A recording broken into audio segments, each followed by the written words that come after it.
Hello, traders. FX Pip Collector here. Today is Tuesday, April 22nd. This is my analysis for the US dollar yen. If you haven't done so yet, definitely do check out my free Discord group, which is linked down here in the corner at the end of the video. And take a look at my website, fxpipcollector.com, and make sure to watch the video on the home screen to learn more about the benefits.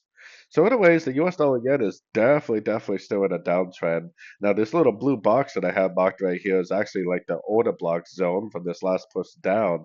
Definitely could act as resistance. Even if it does act as resistance, which we really don't know that it will, but if it does, it probably will just make a pullback within a downtrend because I am definitely still very bearish. I still think this is very likely a 1, 2, 3, and I still think this is the wave 3 itself is very likely not to be over. So going down to the 1 hour time frame, now this all depends on whether I see a break of structure. It does not have to break structure. It can make a lower high and keep going down.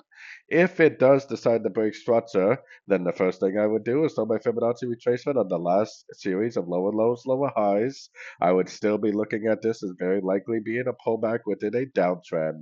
So, but if you are a very short time frame trader, it could produce a couple long opportunities for you. But I still think even if it does pull back, it's just going to be a crescent to the downtrend. So definitely stay highly focused on identifying the end of A, B, C crescents at Fibonacci levels to go short for the continuation of the downtrend.